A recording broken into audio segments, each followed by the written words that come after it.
I love dogs. I know this is not an uncommon sentiment, but I'll tell you that I really, really love dogs. As a veterinarian, I feel incredibly fortunate that I get to work with these amazing creatures every day. I'd like to tell you a story about a dog now. This is a dog who works hard all his life to provide for his human companions.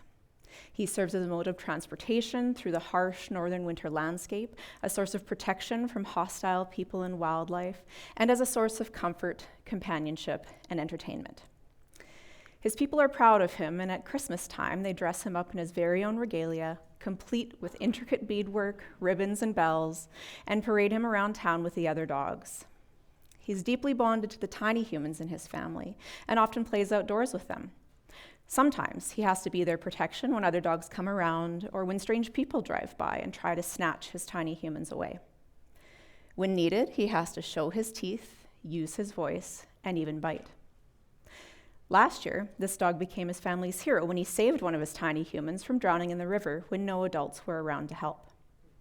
His family knows they need him and they love him deeply. There are times when his family can't afford to buy him food. When this happens, they offer him scraps of their meals or let him roam around the neighborhood to see what he can find for himself.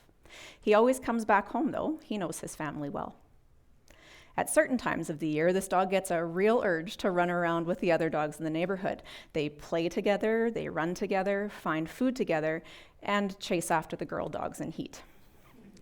If his humans don't let him out, he'll bark, whine, scratch at the door until they do. Sometimes he gets in fights with other dogs in the neighborhood, and sometimes he finds unfamiliar humans too close to his property. These are situations, again, where he might have to show his teeth, use his voice, and even bite. He's not a mean dog, he's just doing what he needs to survive and following his instincts. His only concern is protecting his family and fighting for what he needs. One day, this dog gets too close to a truck on the road and is instantly in terrible pain. After a while, he gets up and limps back home. One of his back legs won't work, and when his human companions find him and see his badly injured leg, they are devastated. Their hero dog needs help that they can't provide. The tiny humans cry and worry all night about him. One of them even sleeps on the floor next to him to comfort him through the night. The next day, a strange lady comes and picks him up, puts him in her van, and takes him on a long drive.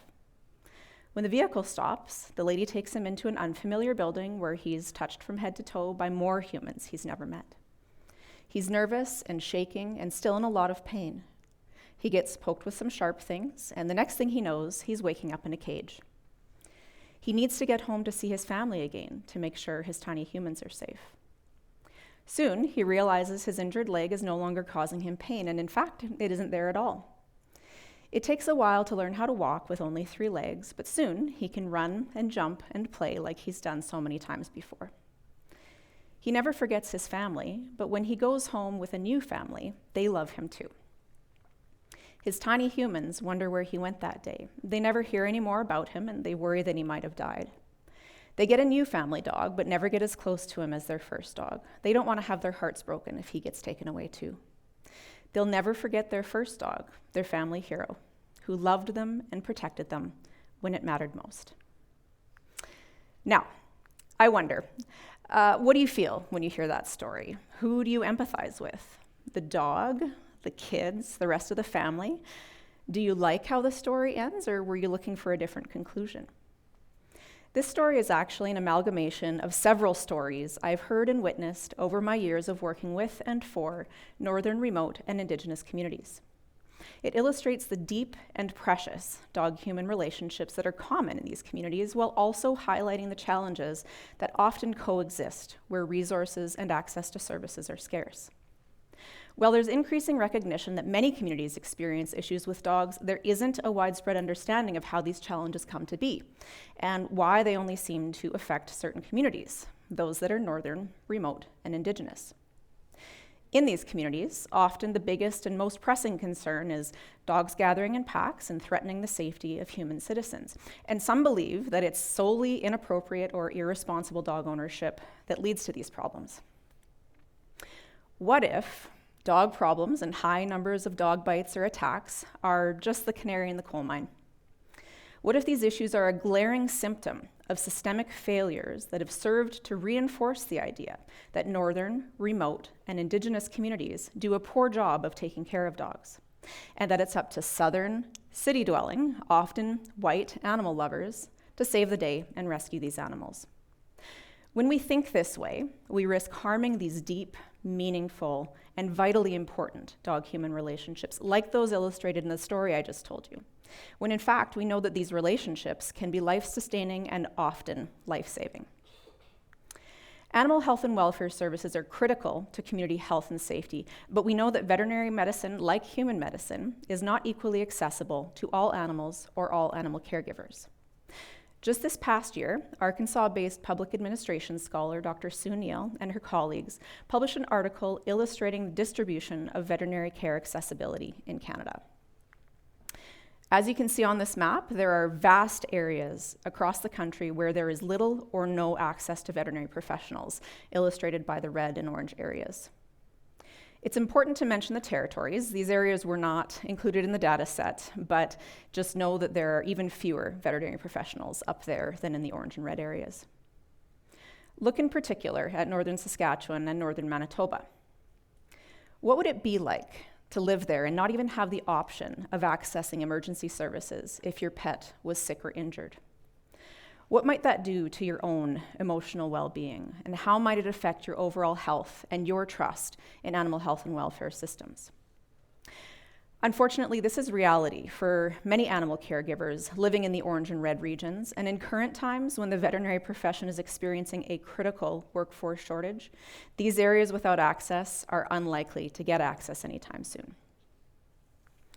What concerns me the most about the current approaches to managing challenges with dogs, which typically looks like punishing their caregivers or removing the dogs from their care or from their home community, is that it's another way in which we criminalize and marginalize individuals and families living in poverty and resource scarcity, circumstances which are orchestrated through systemic oppression and racism.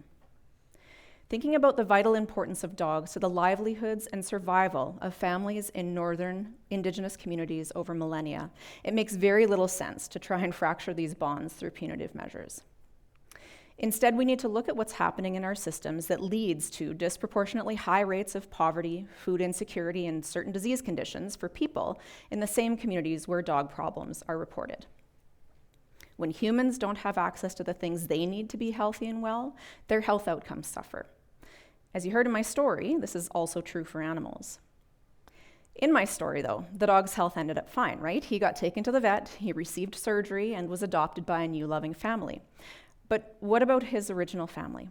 What about the kids who relied so heavily on their dog for companionship, love, and protection? Those kids who saw their dog taken away by a stranger with no explanation or reunion after he was better. Well, the kids might not be aware. I'm certain that the adults in the family knew very well that removing the dog from their care was a way to punish them for not being able to get him to the vet themselves. This is what I worry most about, and this is where I think our answers to supporting improved community health lie. What I see in my story is a collection of deep and meaningful relationships that are broken beyond repair by the removal of the dog from his family's care. It raises the question, who deserves to enjoy the companionship of dogs and who gets to decide? In my team's work with communities, we focus on supporting sustained dog-human relationships by using creative and community-driven solutions to these problems. This is Cooper. He was only a year old when he came to us at a remote clinic that we hosted in his home community, and he was limping and miserable. He was an otherwise healthy young chocolate lab, and his owners weren't aware of him having been injured. Since we didn't have x-ray equipment on site, Cooper had to leave his home community to get a diagnosis, and his owners couldn't make that happen themselves. Instead, Cooper came back to Saskatoon with me and stayed with my family for 2 weeks. While here, he received x-rays and medications to treat what was found to be a common condition equivalent to growing pains. The costs of his treatment were covered through cooperative funding between his owners, our program, the local Humane Society, and the local First Nation.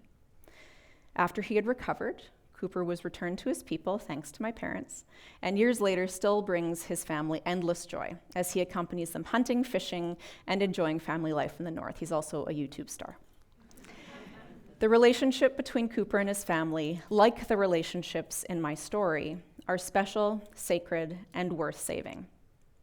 Applying this type of family-centered model to increasing access to veterinary care, we consciously avoid taking on the savior role, like the strange lady in my story did, and like I've done at times in my own career. While our focus is on caring for the animal, this approach builds and maintains trusting, collaborative, and equitable relationships with the humans at the end of the leash, so to speak.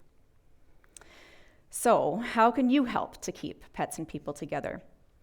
Get involved with and donate to organizations in your area that work to improve access to animal health and welfare services. Ask humane societies and rescue organizations about how they are using their resources to keep pets and people together rather than removing animals from their family's care. Support initiatives that provide resources to communities to create and deliver their own animal management strategies, and that do so while honoring the regional and cultural significance of the dog-human bond. Reject the savior mentality and help lay a foundation for community change that can rewrite a different ending to the story I told at the beginning of this talk. With a love for dogs, and by focusing on fostering and maintaining all healthy relationships, we prioritize keeping families together and reuniting pets and people when outside care is needed. We value the role of dogs in the family unit. We respect the bonds that create safety and comfort, and we throw away that idea of dogs in northern remote and Indigenous communities as inherently vulnerable and suffering. We refocus our attention on the systemic barriers that create dog problems in the first place.